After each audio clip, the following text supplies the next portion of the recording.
Sasa nataka kina baba nini ambao mnanisikiza na mniangalia chini akili. Huu mtoto utakuja kufahamu baadaye zile ndio ulizokwenda. Na kama kuna mke mwema, wanajaona wake wetu wengine hao kwa uongozi na wena nasema yeye yote juhudi zake hizo yanaambia. Na yeye atoke nyumbani. Lakini nasema pesa yeye ndo asikoa baba yake kwa sababu kwenda kirudi hata simuelewi yafanya nini.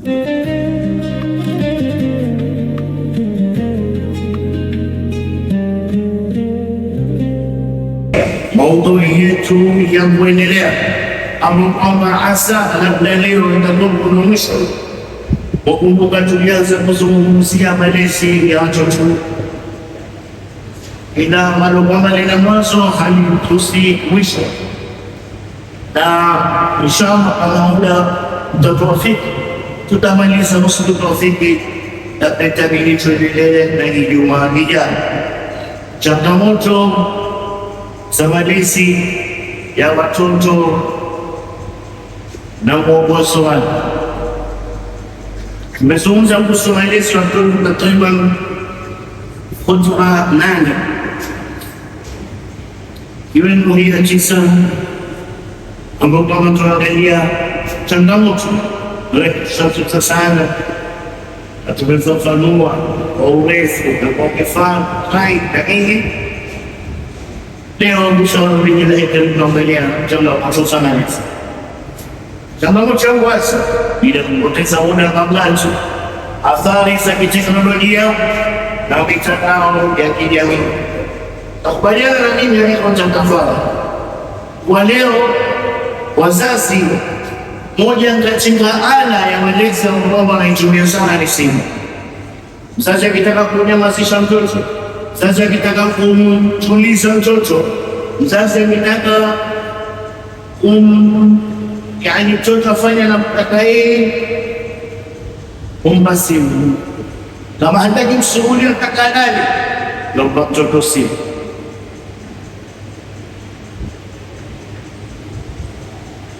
Hili jambo awalitabia kwa kwamba ni kifiri katika mshtama wetu.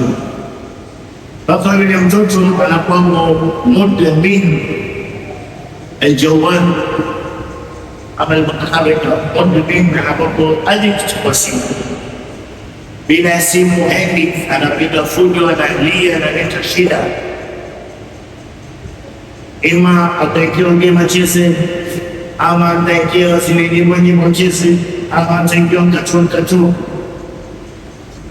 Lakini sisi tunapofahamu mtoto kulingana na utafiti wa sayansi, mtoto anatakaniwa awe na malezi ya kawaida, asitumie zaidi ya masaa mawili katika chombo cha simu ama chombo ambacho kwamba kitakuwa ni TV.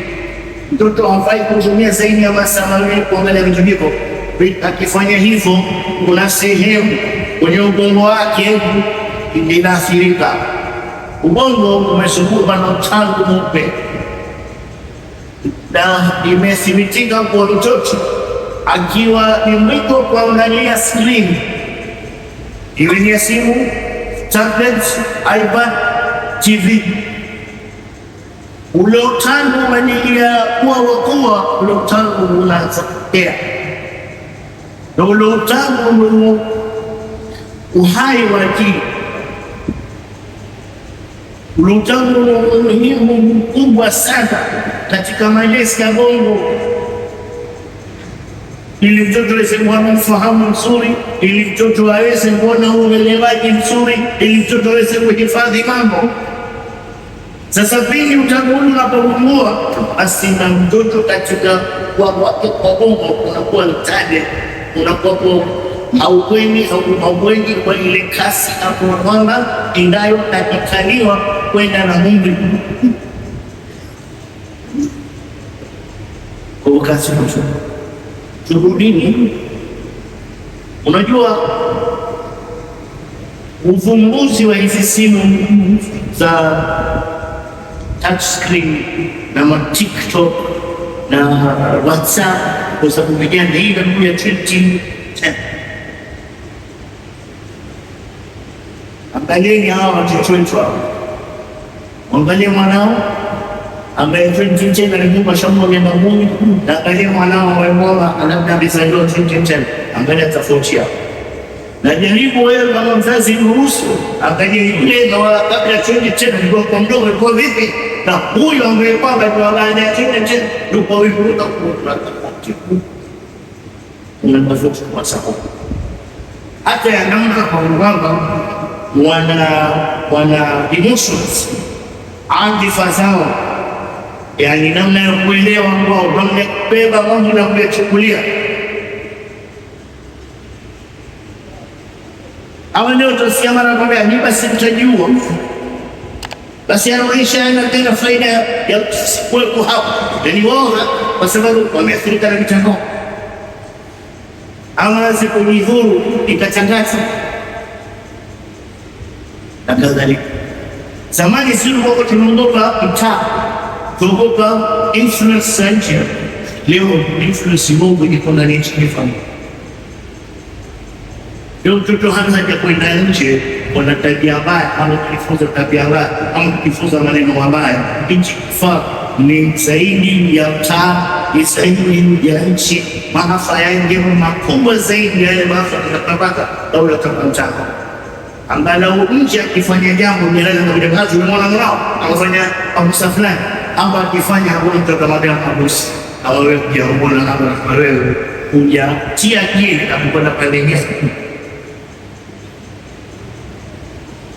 Kwa hivyo tudhibitini watoto wetu ndani ya nyumba yetu, tudhibiti muda ambao unatumika holidays la muda Agosti. Jamani, mtoto usishinde kile vifaa vya televisheni, mtoto usishinde kwenye mitandao ya tablet, ama iPad, mtoto usishinde kwenye vifaa vya simu. Na sisi kama wazazi tunamwelekeza mbele ya Allah subhanahu wa ta'ala, kumbuka huenda kuna asimu ili huyu akiwa kile kifaa yofanya.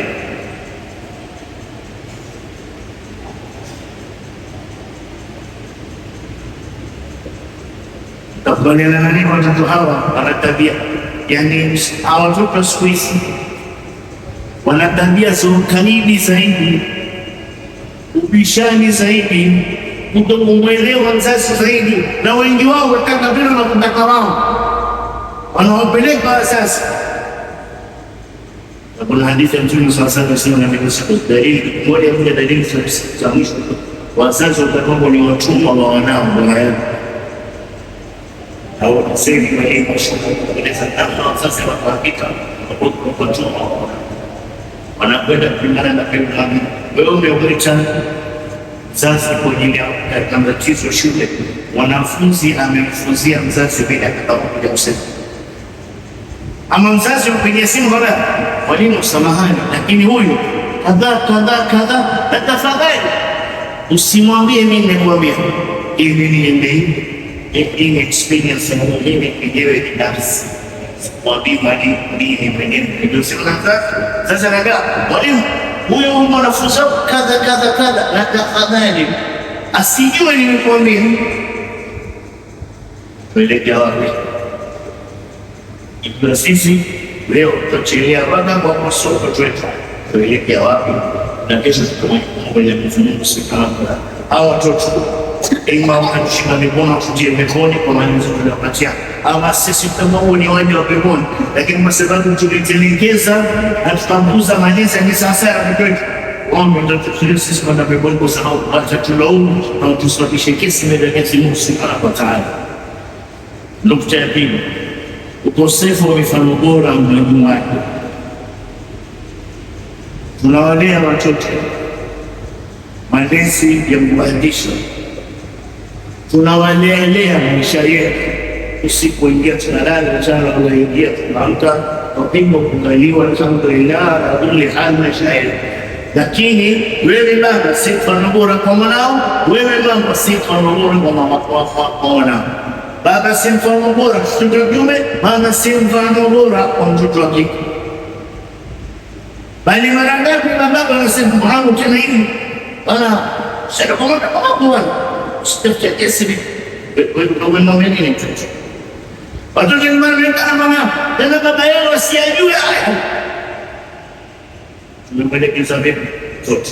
Yaani baba asiku watoto wamemaliza ruhusa nyingine Mama amepeana ruhusa na yeye wajua kwenda mpaka medangani kwenda kwa shangazi.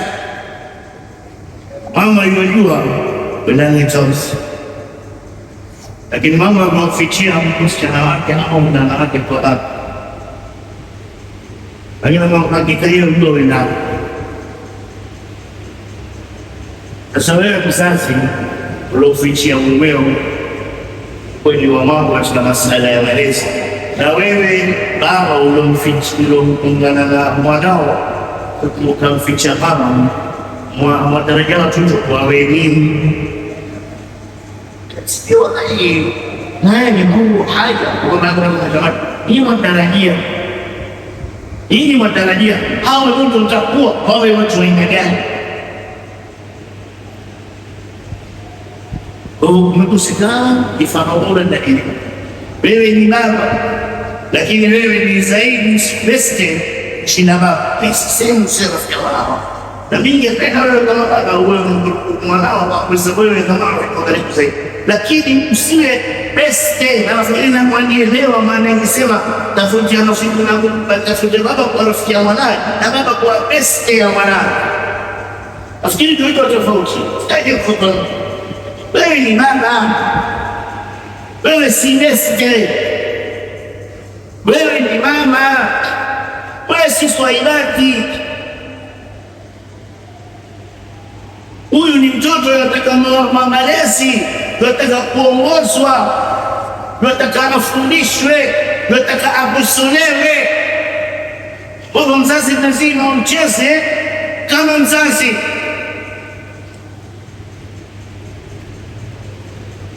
Ama sio jengo ndio hapa tanelewa ulimwengu. Asokosolewa na mamake ama nataka kusolewa ulimwengu kwa kweli. Hakuna kichapo kama jiwe. Hakuna kichapo hapo. Na kwa maana ndio sifosho na wala. Maisha ya ulimwengu. Mkumbuke tunataka Qur'an kwa kulikuwa sura al-Yatim. Tunataka anfusahum wa ahlihim nar. Haya yote tunayosina tunajadiliana kwa zungumza hizi nayo wazijua yote, una masuala na malengo ya watu wenu. Epusheni nafsi zenu na watu wanaoambia sema wote Mwenyezi Subhanahu wa Ta'ala ndio wewe kwa mfano na nyumba yangu ndio tatu magesi ya kuelekeza malezi kubembelezana. Yaani wewe baba ama mama wanei watoto malezi ya sawa sawa. Nyinyi mwaelekeza watoto nyumbani, wanapotaka wanafanya. Mtoto ambiwi la, mtoto ambiwi hapana, mtoto ambiwi no, mtoto ambiwi hivyo umekosa. Wanapofanya sawa, nyumba ukiingia ndara, manguo kila mahali, makaratasi yamepata kila mahali. Nyumba fadhali soko ni safi kwa sababu watoto wameshinda nyumbani. Hawaelekezi, wakila wanachafua, wakichafua hawaambiwi waondoshe, hawaambiwi wafute. Watoto wanaleleka hovyo mpaka inakuwa ni aibu wageni wakija nyumbani kukivishwa, unaingia taharuki ndani ya nyumba kwa sababu mama anajua mzee wangu katika hali ya kusafita.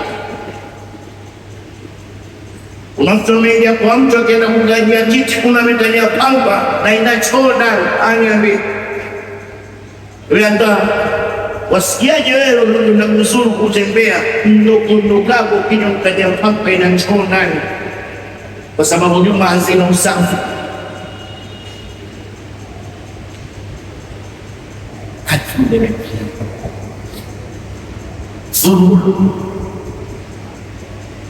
Mtoto lazima aongozwe. Mvulana alelewe kivulana na mama, msichana alelewe kama msichana na mama, na kila mmoja katika baba na mama wana kazi yao. Baba kwa mtoto wa kike anavile atakaniwa amlee, na mama kwa mtoto wa kike anavile atakaniwa yeye amlee. Tukulewe akilima mtu kwa sasa na vile kinge akutoka mwanamke kwa sasa. Ama wala kenda kushauriwa ama wao tabapo hapana maisha yao watakwenda kuiharibu kwa sababu hawako na nyumbani. bora ndani ya nyumba, ambapo na malezi ya kuwadhibiti tabia na akhlaki ya kufundisha mipaka.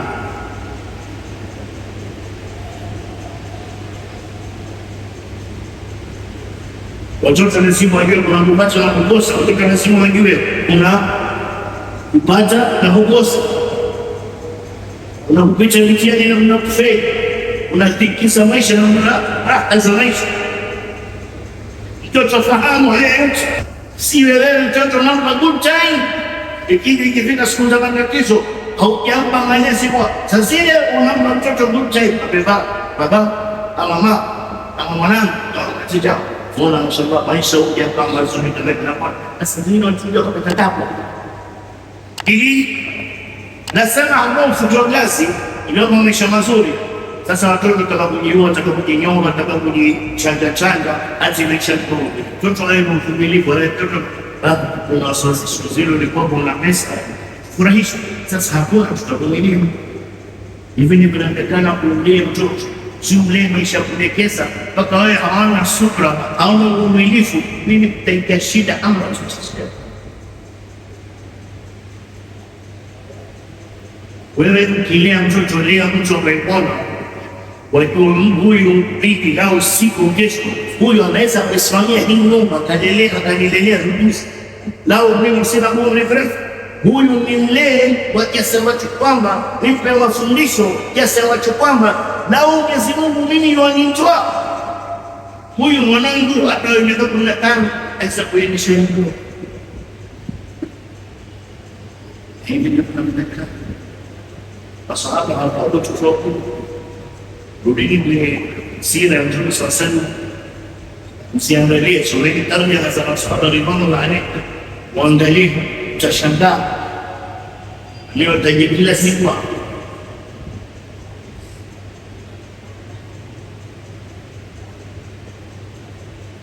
nyumba ile ya huduma Rasulullah kwa jangao masini ya kapitani nyumba ya hapo ndio tuko baina ya miaka 12 na 15 na shauri yake amelisi hiyo baada tunafanya tawa na yake ipo mwana wa mtoto ina yake hospital. Tunataka kwa watoto malezi ya kuwadekeza, ya kuwabembeleza, na kila kitu kina muda wake. Bismillah, sisi ni mababa ambao kila kitu ni furumai, kila kitu ni fujo, mahasira. Hala jamaa tuelewa nini? Na kukosolewa na kuelekezwa na kufundishwa na kupatiwa kongole na kupatiwa sante na kupatiwa sante na kuambiwa pole na ambiwa pole.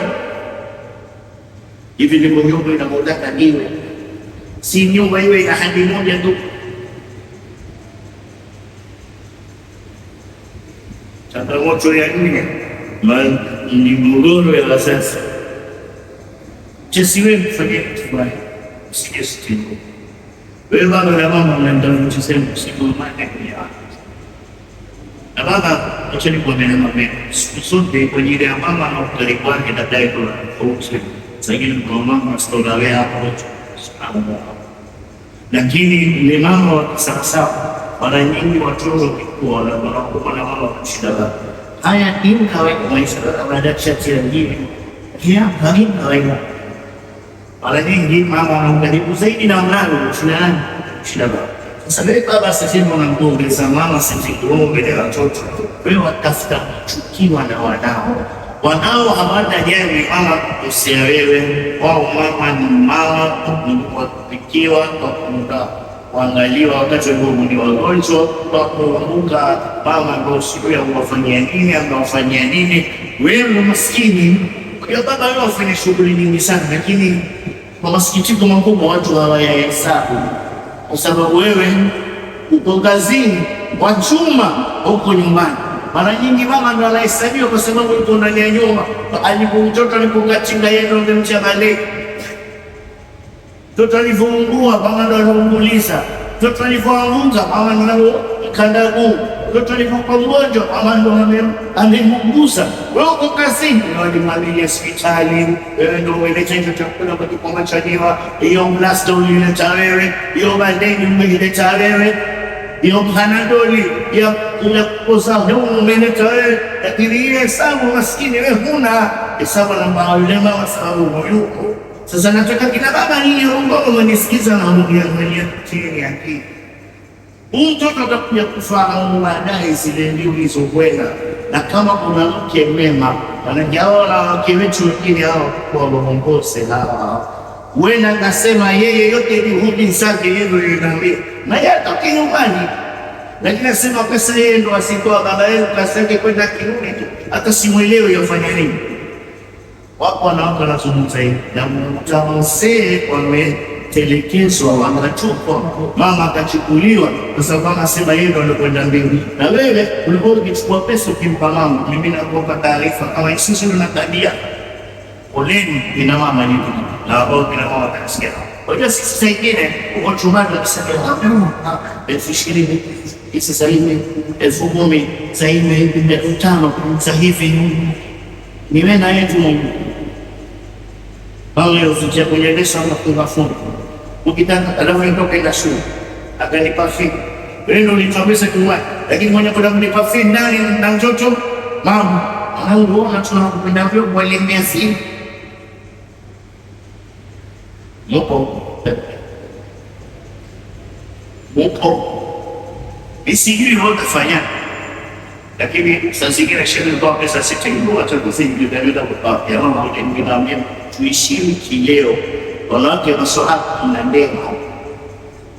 Ishi leo, usitume pesa, toa pesa cash. Ita nyumbani ukutana kama ndio msalama. Wewe fizi yako toa baba. Wewe fizi yako toa. Watu watangakia kalamu. Wale wanataka siri kachuleta. Wanauza 500 hii. Wale wanataka siri hii. Amen. Pesa zote shamba ya kushughulikia. Sawa jamaa, sawa. Anieleza Mungu azidi kuzibariki. Nenda sawa. Bila kufanya hivi, Sheikh Elisiju na mke wa aina gani? Lakini wake wazuri wako, lakini na wako wataka kujibembea wao sifa. Ukabaki wewe kiomba mbio zote ulizokwenda unajua ukachukua mchoroshi. Na hao wanawake wako nani wengi wanawake na selfish, wanawake wa anania, na hawa wallahi labda pepo sio sababu yao kisituteke mbele. Mimi naomba labda pepo nini waoniki ungetakia kama nisi, labda pepo hiyo ya ukoo wenu, lakini kama ni pepo ya Mwenyezi Mungu, mimi naomba mtakuja msaada kuingia kama kwenye bishi. Leo kuna wazee wanaishi kwenye yao, wametelekezwa ndani ya majumba, ni wagonjwa, hawaangaliwi. Mama mchunguliwa, asapelekwa umra, asapelekwa Dubai, asapelekwa sijui wapi, Kizungu hajui, lakini afika Britain. Umeachwa ndani ya nyumba kwa sababu msemo ni kuwa mama alidajinga sana katika kutulea. Si alikuwa yeye sangeleza keje. Wewe ni zako kwa sababu wewe unasema usiku una shifti keke. Wewe unasema hapa sana ni usiku kwa kipo mwanamke hawala. Wewe watoka kike watoka poti. Labda wewe ufanye kazi KMC. Wewe na ule wakati kwa emergency. Fungu emergency. Kile mama hasubiri usiku. Labda yeye ndio mwanzo tunaenda na ngapi ndio mwanzo. Abaye kazi kustana nje tu ama ni kama mshuhusi kwa sababu hau mtoto wangu kidogo bakasenge kustana nje. Yaani watu roho. Ukiingia na mtoto na kubadilikia unashangaa kuna nini? Mimi naona kila kitu yule mkeo alikuwa naye ndani ya nyumba. Hii kila mama wallahi mcheni Mungu.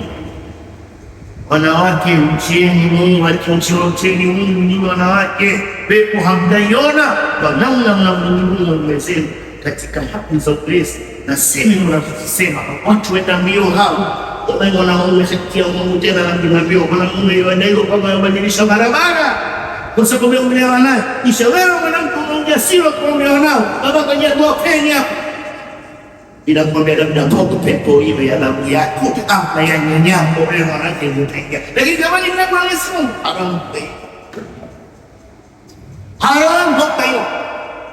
kama tendo kama hizo, na sipo mtaani. Ninazungumza maneno hapa nyingi ndio mtindisha vitu sababu ni mifano hai iko kitani kwetu.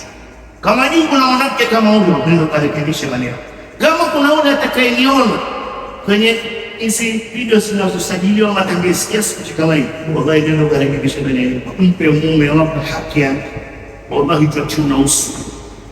Wallahi wanachuna uso. Wanaume mpaka kimwangalia denga na sura rangi tofauti namna ilivyokuwa naijua kiasi kimekuwa na toko. Tuna makofi kila aina kwa sababu tuna makofi kwenye uso na tuna makofi ya moyo na usuku kama kwenye moyo na makofi, lakini tunamhubiria kwa sababu wajua mwanamke na wana wakataka maisha. Kisha walikuwa hivyo, hakuna mbegu tutaiona mwanamke kama pole sana. Labda popo hiyo wenye sura chiki ama ya wale wanasiasa sababu kwa maana election watu kama wao unaniambia, lakini kama pepo ni vizuri hamu kwa hiyo mgogoro. Mimi sikataa, sisi wanadamu wale tofauti kwa hamu, lazima kutakuwa kuna kubishana kwa maneno, kuna tofauti sana ya nafsi, lakini mimi naamini suluhisheni shida zetu tofauti zetu ya roho. Ukitoka kwenye tabasamu, msiwaingize kwenye mgogoro, msiwaingize watoto kwenye mgogoro. Hawa ni watoto wenu, ni watoto wakuwe na positive mindset, wasikuwe kwenye toxic sana ya toxic marriage. Watoto wachane nao ni shida, suluhisheni kule shida. Asiwe ni watu kwa kelele. Kuna mtu aisikuja changia mpaka mkaingia hapo. Na kabla kweli kama sio mume anamtendea hivyo, bali wanajishusha hapi. Nao ndio kabisa nao mtawaweza. Na mwisho tabiri msema mufi kazi ya wewe. Kwamba utamaliza utamchapia makofi mbele za watu na mbele ya wanao wao utaona ndani ya moyo. Nani kazi yako kubishana na mtu kwa fimoja sana kwa hospitali mwingine mmoja. Tafadhali kweli nasukana. Wao mwanasikia boka. Yuma banga kufungulia ama kufungulia kimrani. Mjangarao. Sio ndaratai hapa ama kwa nje ondosha simu. Hicho kitu yumani sana. Naweza shangaa siku zote shirikamo na mchesi inasema kutoka ndani. Baki mwanamke shefe si yule misa niweza mwenye yasha kuona wewe mshabiki na bado wachuki ataka kuliax siria stop tokana za kuchebe ita pumzi simemuua maneno hawana kama akili jamaa. Hawana akili na pesa tunahaji wadini hawana akili na hawana dini. Dini yao ina mambo wana mambo kwenye dini na akili. Wakufanya dini ni kwa kuwa hawawezi kufunga mwezi mzima kwa sababu ya ada na hawawezi kusalimia kwa sababu ya laji. Na kutokuwa na akili yao ili waone ni wao hawana fahamu za akili kama zetu. Anajua kusema hivi tunasoma wakati waonekana.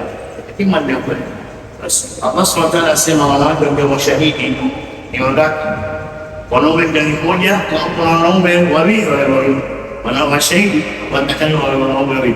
Kama kuna mwanaume mmoja na hakuna mwanamke basi pia wanawake wawili. Yaani wakina mwanaume mmoja inabidi kuwe na wanawake wawili ndio hiyo. Sasa mtu ushahidi kwa mwanaume mmoja na wanawake wawili. Wanawake si wepesi wa kuhifadhi vitu sawa sawa.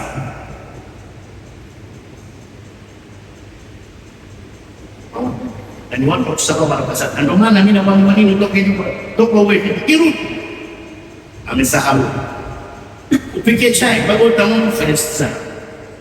Ndio wewe nitolea maneno soda chai. Wajiuliza wewe kwa kirudi. Lazima hizo ndio kwa mambo sana. Nashukuru Mungu. Ima na kwa mfano na kupeleka kama ima wanaji mwanamke ziki ya mimba dhiki ya kusama na dhiki ya ulifuta kidogo milioni ambayo anakuwa ya winzi na kwanza wapili watatu wengine kama watano bado kusalilia mwenyeji ya kijani sema ni maana sisi tulimpata sana ile mmoja ndio mpani kwa mtasi na kama mmemoka naomba tuko juu kesha sisi ni mmoja ndio kwa sasa sisi anaongeza wapili na fanyeni wanaangalia mimi mmoja ukiangalia kwenye TV ndio kuna basi hakuna kuzaa ingepotwa sasa sisi mwenyewe nisema na imani akajalia wazao na ziki wanazosipata katika mima na ziki wanazosipata katika mazazi wengine mpaka wafu unaambia anaona mtoto unapinga sana na pato ukiangalia sita bado kama sanga ya bista upungufu sebenarnya alhamdulillah sebenarnya alhamdulillah macam bahasa mulai ucap boleh ziada ada membadan boleh sekolah di bawah shindani na mwanamke shefu utamtia makofi bora kumbisa wangu hawa mwanamke shefu hakusazwa mtume leo kaachona wewe kwenda hakusazwa mtume jamani alayhi salatu wasalam nani shekhe nashofa mifano hapa Zainab amepeleka kisahani ni siku ya Aisha kwake Rasul kwa ameketi na maswahaba jana fiula Rasul sallallahu alaihi wasallam ameketi na maswahaba na Mungu alayhi Zainab amepika kitu labda hisi Rasul akipenda kama mfanyika zake kupelekea mtume ndio morali kwa maana Aisha radhiallahu anha Zainab mfanyika sasa kabisa Rasul kabisa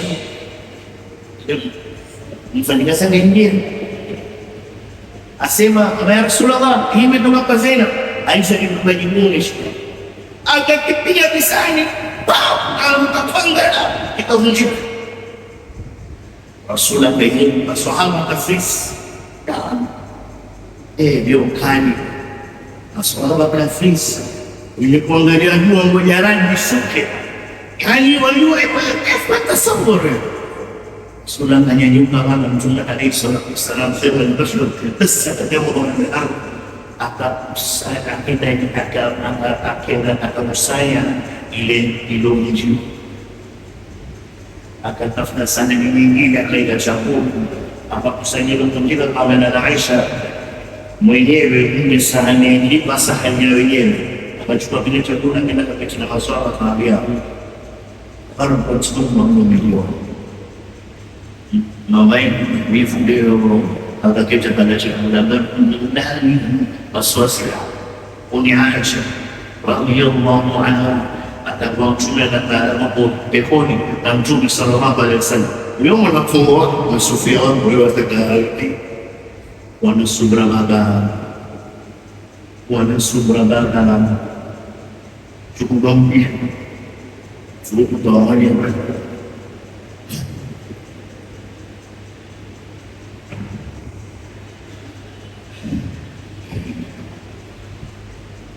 Mundur di asas si cincin beda misal cukup moja jauh seperti jualan negara dan orang kira si cincin just itu si cincin beda juga dari ekonomi wewe ukapata kudhibiti mapepo pamoja na mjaro au na pesa kuna kumshort kwa nyumba yako siache kwenye kichwa siache kufanya kazi kwa kidingani wana subira kama Mtume sallallahu alaihi wasallam mimi naambia ile sahani ingepigwa nyumbani kwako sio kwa kwanza Rasulullah chance amwambia maana lipa samnene atau tasabiki Mungu aendelea kudai chakula cha lengo bila masahaba wewe tunapokonsisha kwa msikitini ile pilau kwa mkeo wa pili na siku kula pilau nyumba yako ungetaka kumsomesha vile wewe mwanamume utapata laka za ugo wake wote na kisha virango kwa kile za kusikia lakini sisi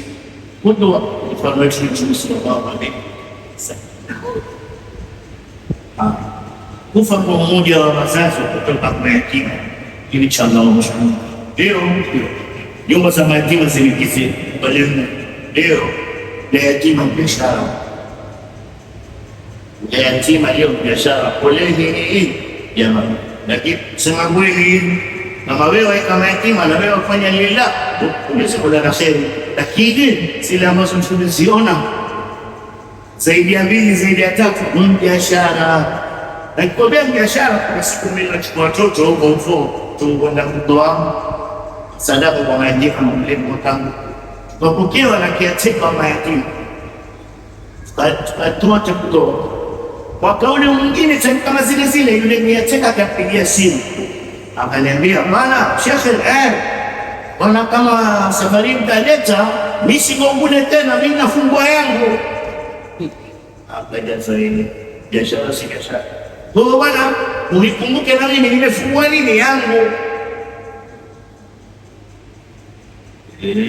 nimefungua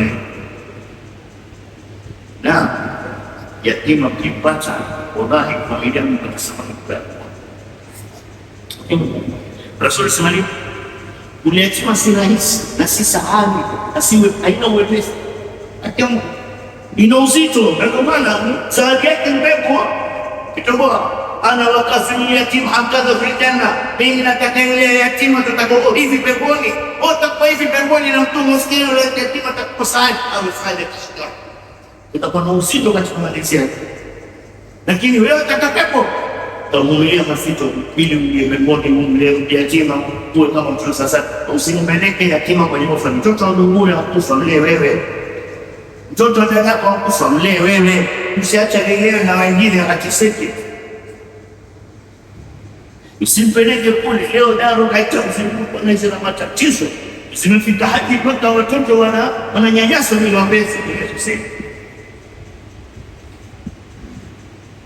Usipeleke. Na leo serikali imekuja na kafara ya kumlea yatima ndani ya nyumba yake. Hayo ni maelezo ya siku nyingine. Kwa jamani, mayatima tuwaeleweke wenyewe, tuone thawabu za sasa na thawabu katika kulea yatima. Mtume sasa kama kilendo yatima wa kwanza kabisa amelelea babake akifa. Sasa Rasulullah babake amekufa, yeye akasaidiwa Rasulullah sisi na tuna Mungu kwa kile Islam ile na Biblia kisha Biblia amekufa katika kuliona na ahya aliisha sasa.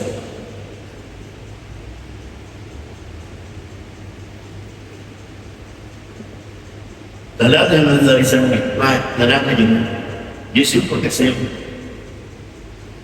waina tusema nini tusawili kama amara Allah min insakin bima'rufin au tasrihin bi ihsan. Tumekuozesha kama ilivyoamrisha Mwenyezi Mungu muishi kwa wema, na kama hakuna budi kutanikiana kwa wema. Kwa nini si mpaka tuchete?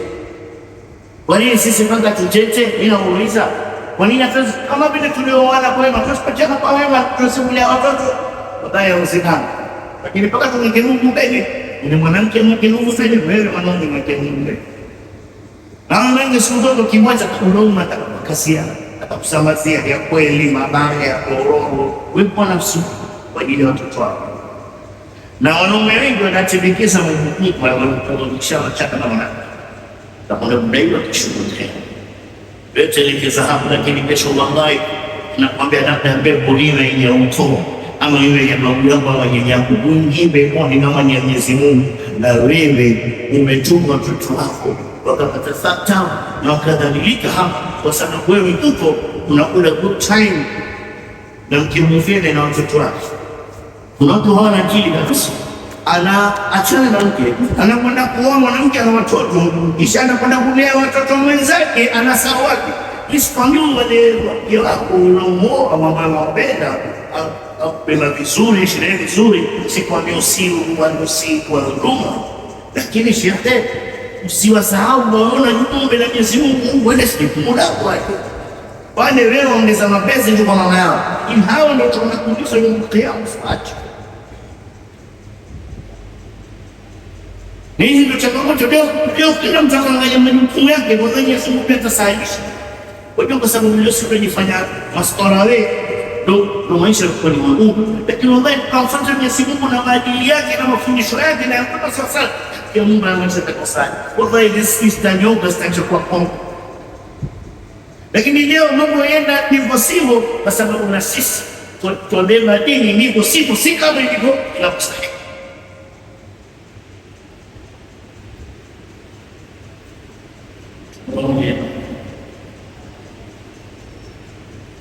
Haya wanasema Yesu pia alibisha hizi ndio changamoto. Wanapata changamoto sana, ndipo kuna kazi kwa kazi.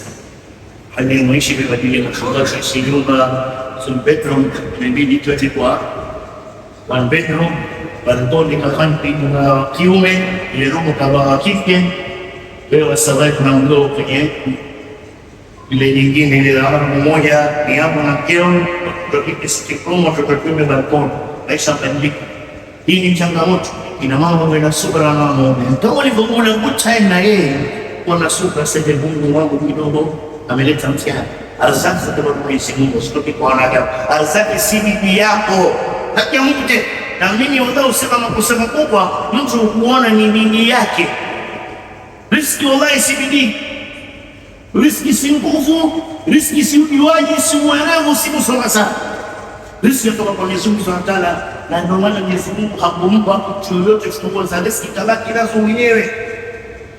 Ndio maana leo siduli wala jeuri wala jambazi wala mbagaji wala tapeni wala na nguzo dawa za kulevya wala mwendo msitini wala mubwaji wala. Lao tungewote zinanya sisi tunaacha kushinda onge programu zote za kulevya kama kaina njani sasa. Onge mbagaji ambani kumbaka kwake. Lakini kwa sababu Mwenyezi Mungu ndo mkali na ndo masafa wote mbatia na ndo yeye yukasima al-arzaq, akumpatia kazi ile, ila amefanya kazi yake yeye kutoka alipoongoza ulimwengu mpaka kiyama sana. Sisi tumtegemea Mwenyezi Mungu Subhanahu wa Ta'ala, tukithirisheni istighfar kwa kuonyesha na kushuka kwa zaidi. Mtume nyumba yake haikuwaka moto sura kwani wewe hapo angalau leo hapo umeshaiwa wewe mwanangu, acha kumpeleka mwanangu mpeo pia kwa mtume akukupikwa wewe kwa angalau kuna moto sema kama. Nakumbuka zile siku nilipopo nitanua sasa kumilia, kisha mnatanua tena na nusuru ya maisha yanakuwa mazuri, yanabadilika, yanapochana mazuri, kisha yanabadilika tena. Kwa sunnatul haya ndio maisha, hakuna zaidi. Ndio upate kesho kupata sana, kosa sana, pata tena, ndio maisha. Utungambo libongwana kasi na kamita kisha kaja pata kasa kaamenyenga akahamu ogani. Wewe si wa kwanza, wewe si wa mwisho, wewe si wa kwanza kupata, wewe si wa kwanza kukosa, na wewe si wa mwisho kupata, na wewe si wa mwisho kupata tabu. Hii ni sura ya mwisho mwenye na sura na Mwenyezi Mungu. Tukiona maisha mkozi kurudi kwa hapo XG kithirisha step back inatimia kwa mwisho. Tuseme na Mwenyezi Mungu, Mwenyezi Mungu atatupatia matatizo yetu wengi. Kwa hazo somo kwa sasa nataka kila baba nini ambao mnanisikiza na mniangalia chini akili. Mtoto atakuja kufahamu baadaye zile ndio ulizobwela, na kama kuna mke mwema wanajaona wake wetu wengine hao kwa uongozi na wenda nasema yeye yote juhudi zake hizo yanaambia na yatoke nyumbani, lakini nasema pesa yeye ndo asikoa baba yake kaseke kwenda kirudi hata simuelewe yafanya nini. Wako wanawake wanazungumza hivi na mtamsee kwa telekezo wanachukua mama akachukuliwa kwa sababu anasema yeye ndo alikwenda mbele, na wewe ulikuwa ukichukua pesa ukimpa mama. Mimi nakupa taarifa kama sisi tuna tabia oleni ina mama yupi na wao kina mama wanasikia. Kwa hiyo sisi saidine uko chumbani tunasema elfu ishirini hizi sasa hivi 10,000 sasa hivi 5,000 sasa hivi niwe na yetu Mungu. Leo vicha kwenye leso na funga. Ukitaka alafu nitoke na shule. Akanipa fika.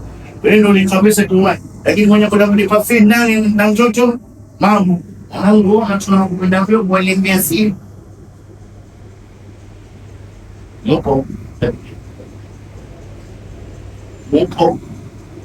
isijui wote fanya, lakini sasa zingine sheria kwa pesa sita hiyo watakusaidia dalila kwa ya mama ndio tuishiri kileo wanawake maswahaba na ndewa ishi leo, usitume pesa, toa pesa cash ita nyumbani kwa Salamu msalam, wewe fizi yako kwa mama, wewe fizi yako kwa watu watangakia salamu asili, watu watangaspi kachuleta watu sana hii, watu kasini hii amen. Pesa zote shamba ya kushughulikia msaada sana aniweli huo Mungu azidi kuzibariki enda sawa. Bila kufanya hivi shekhe, nisijui na mke wa aina gani, lakini wake wazuri wako, lakini na wako watata wa kujibembea wao sifa, ukabaki wewe kiomba mbio zote ulizokwenda unajua ukatoka uchoshi. Na hao wanawake wako nani wengi wanawake na selfish, wanawake wa anania, na hawa wallahi labda pepo sio sababu yao kisikutegemea. Mimi naomba labda pepo nini wanaoingia ungetakia kama hisi, labda pepo wewe uko wenu, lakini kama ni pepo ya Mwenyezi Mungu mimi naomba mtakutana msaada kuingia kama kwenye bishi. So leo kuna wazee wanaishi peke yao, wametelekezwa ndani ya majumba, ni wagonjwa, hawaangaliwi, mama anachunguliwa, asapelekwa umra, asapelekwa Dubai, asapelekwa sijui wapi, Kizungu hajui, lakini afika Britain umeachwa ndani ya nyumba kwa sababu msemo ni kwa mama alidadinga sana katika kutulea. Si alikuwa yeye sangereza keje. Wewe ndizako kwa sababu wewe kasikana za siku una shifti. Keke. Wewe waje sasa sana za usiku kwa mwanamke hawara. Wewe watoka keke apoti. Labda wewe ufanye kazi KPNC. Wewe ndio ule wakati kwa emergency. Fundi emergency. Kile mama asubuhi siku. Labda ndio wachero tunaenda na ngapi kwenda wachero. Lakini kazi kustarehe nje ama ni kama mshuruti, kwa sababu hao watoto wanakuwa kidogo kazi yake kustarehe nje. Yaani kuna watu waofu. Ukiambia watoto wanakubadilikia, unashangaa kuna nini? Mimi naona kila kitu yule mkeo unakuwa naye ndani ya nyumba. Ninyi kina mama wawashi mcheni Mungu.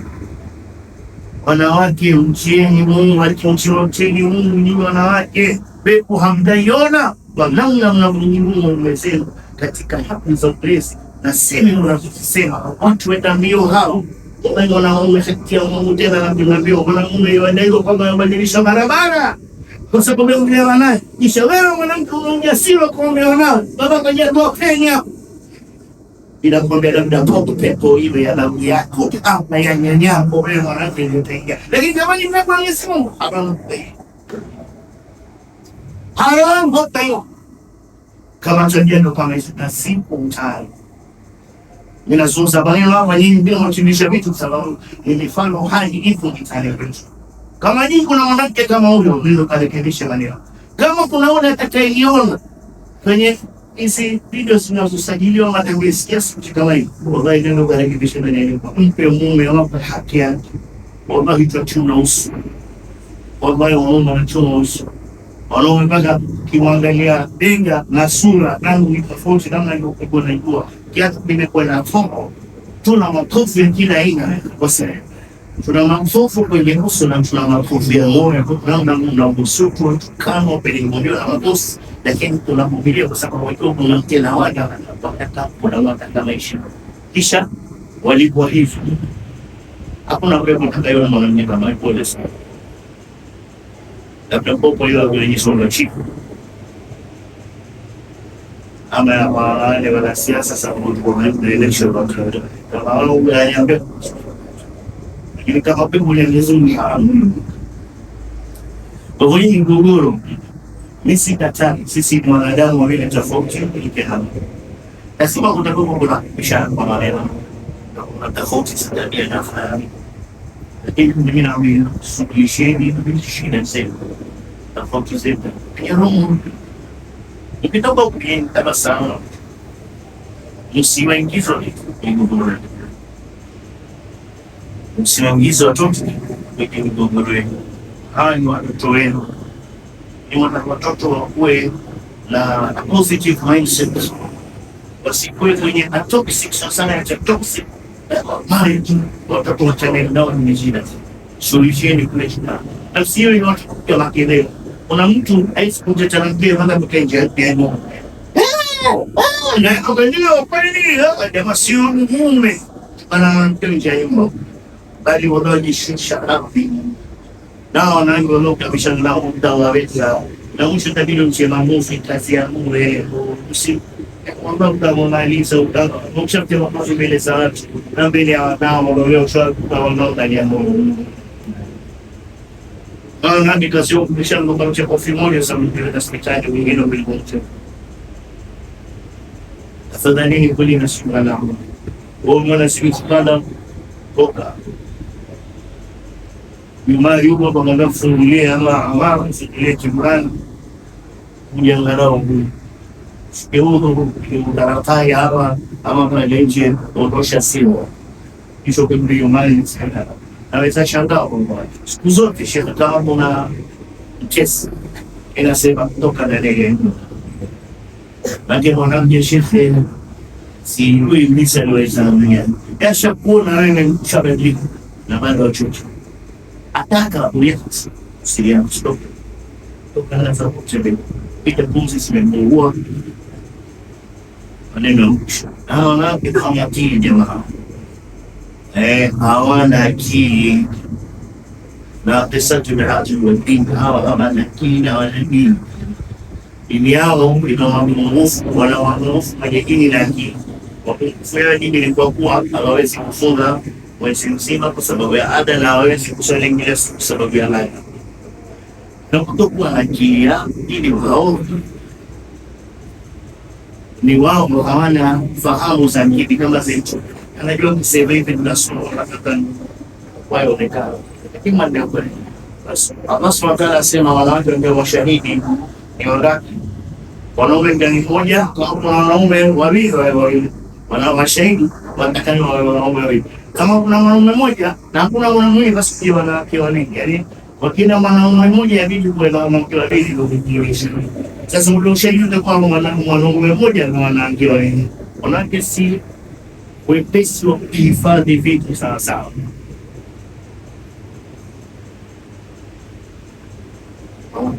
Na ni watu watusaka mara sana. Ndio maana mimi na mama nini toke nyumba. Toka wewe kirudi. Amesahau. Upike chai bado utamu fresh sana. Ndio je wewe unitolea maneno sasa chai. Wajiuliza wale kwa kirudi. Lazima. Hizo ndio kwa nashukuru. Ima na kwa mfano ya kwenda kina hawa. Ima wanaji mwanamke fiki ya mimba. Fiki ya kuzaa. Na fiki ya ndio kulioja mpaka hapo ya wewe. Na kwa sababu pili, watatu, wengine watatu. Bado kusalilia sasa. Mwenyeji wa kijana sema ndio sisi tulimpata sana ile mmoja ndio mpanda kwa mdasi na kama mmemoka ndio ndio kwa hiyo kesha sisi ni mwana ndio kwa sasa sisi anaongeza wa pili na fanyeni wanaangalia mimi mmoja ukiangalia kwenye TV ndio unaona basi hakuna kuzaa ingepota sasa sisi mwenyewe nisema na imani akajalia wazao na mziki wanazosipata katika mimba na mziki wanazosipata katika mazazi wengine mpaka watu anahamu watoto wanapinga sana kwa watoto kwenye sita bado kama sana ya vista Kalau mengumpul kumasa sebenarnya sama ni jalan. Sebenarnya sama dia macam kuasa mula kalau cap happy. Boleh jalan. Shukuru hivyo, shindani na mwanamke shefu, utamtia makofi bora muulize wangu. Hawa mwanamke shefu hakusazwa Mtume, wewe kaachwa wewe pendana. Hakusazwa Mtume jamani, alayhi salatu wasalam. Wewe nani shekhe? Ashapa mifano hapa. Zainab amepeleka kisahani ni siku ya Aisha kwake. Rasul yuko ameketi na maswahaba jana fiula. Rasul sallallahu alaihi wasallam ameketi na maswahaba na nyumba ale. Zainab amepiga kitu anahisi Rasul akipenda kama mfanyika zake kupelekea Mtume ndio muone kwa na Aisha radhiallahu anha. Zainab kufanyika sasa kabisa Rasul amekaribisha. Mfanyikazi anaingia asema, ya Rasulullah, hii imetoka kwa Zainab. Aisha ilikubalimunisha akakipiga kisani akapanga ikavunjika. Rasulullah ndiye maswahaba tafis ndio kani maswahaba tafis ilikuangalia jua ngoja rangi subhida kani waliwa tasawwur. Rasulullah kanyanyuka kama Mtume alayhi salatu wasalam basi akamusaya ile ilonji akatafuta sana nyingine akaenda chakula akakusanyia mtungiza kama na Aisha mwenyewe mwenye sahani ilipa sahani yenyewe akachukua kile chakula na akaketi na maswala akamwambia arba tuduma milioni mamai wivu ndio akaketa pande chakula ndani waswasi uni Aisha radhiyallahu anha atakuwa Mtume na mambo pekoni na Mtume sallallahu alaihi wasallam yeye anapoa na Sufia huyo atakaye wanasubra baba chukumbia fuku tawaje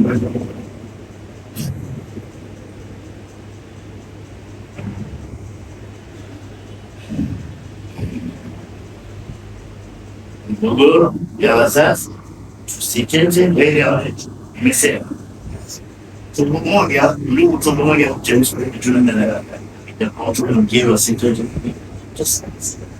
tusicheze mbele ya na wewe kwa naongea wewe kwa kapatio kinibiti wewe kwa unaona mjao ukaona sasa kwa na kumchora kwa nyumba yako siache kwa kichwa siache kufanya kazi lakini wana subira kama Mtume sallallahu alaihi wasallam. Mimi naambia ile sahani ingepigwa nyumbani kwako singekuwa kandana Rasulullah wa chance amwambia maana lipa sameni atoka sabini Mungu aendelea mbele chakula cha Lengo bila masahaba.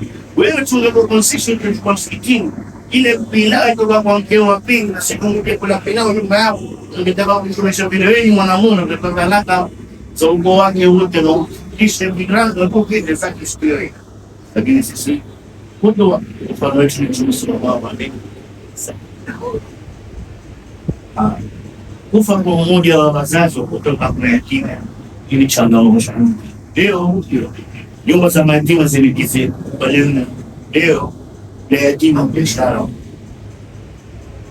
yatima leo biashara kweli jamani, lakini sema kweli kama wewe kama yatima na wewe fanya lillah umesema la kheri, lakini zile ambazo tumeziona zaidi ya mbili zaidi ya tatu biashara na kwa biashara. Kuna siku mimi nachukua watoto huko mfano tungoenda kutoa sadaka kwa mayatima kama vile mtangu tukapokewa na kiateka mayatima tukatoa chakula.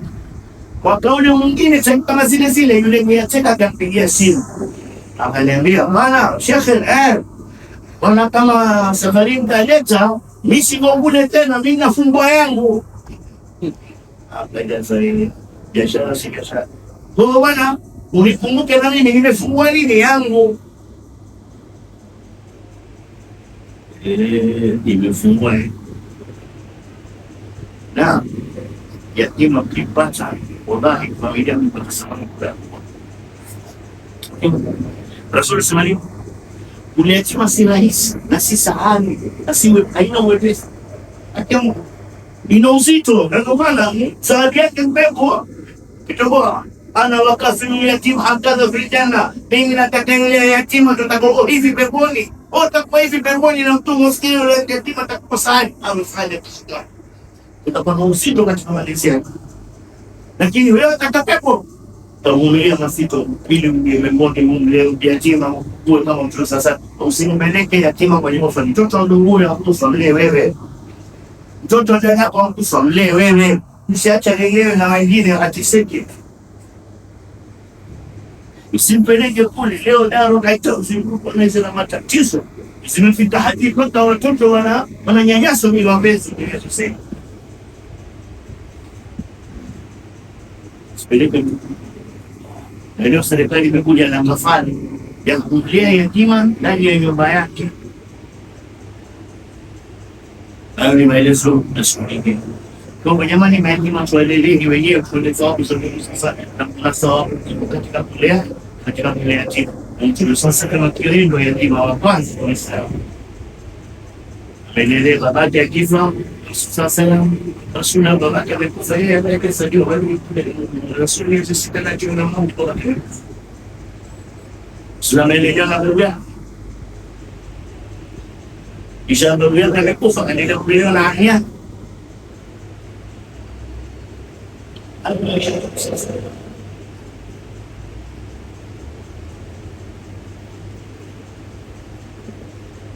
Talaka nazari sana kwa talaka dini Yesu kwa kusema waida tusema nini, tusawili kama amara Allah min insakin bima'rufin au tasrifin biihsan. Tumekuozesha kama ilivyoamrisha Mwenyezi Mungu, muishi kwa wema, na kama unakwenda kutanakiana talikiani kwa wema. Kwa nini si mpaka tuchete? Kwa nini sisi mpaka tuchete? Mimi nauliza, kwa nini hata kama vile tulioana kwa wema tusipachana kwa wema, tusimulia watoto wabaya usikani? Lakini mpaka tunyeke Mungu mbele, ni mwanamke mweke Mungu mbele, wewe mwanaume mweke Mungu mbele. Na mwenye sudodo kimoja tauloma atakasia atakusambazia ya kweli mabaya ya roho. Wewe kwa nafsi kwa ajili ya watoto wao. Na wanaume wengi wanachibikisa mwenye wanatoroshana chata na wana. Takwenda kudaiwa kushuhudia.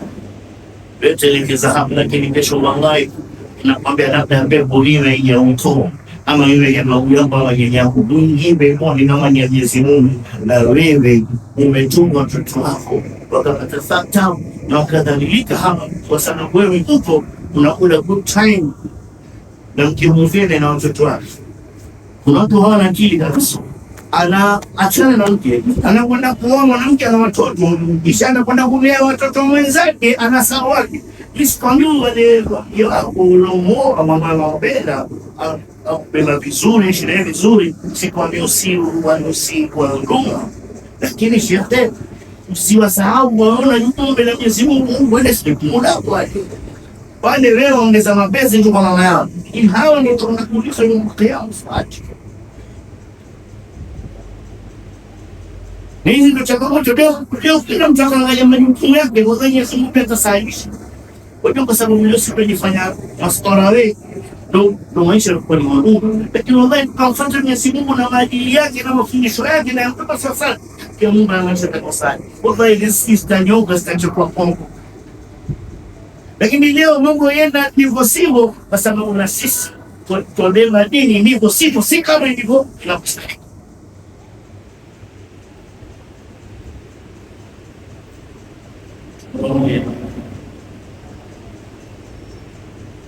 Haya wanafsi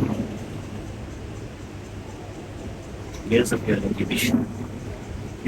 Hizi ndio changamoto. Anapokuwa changamoto sasa ndipo kuna kazi kutoka kazi.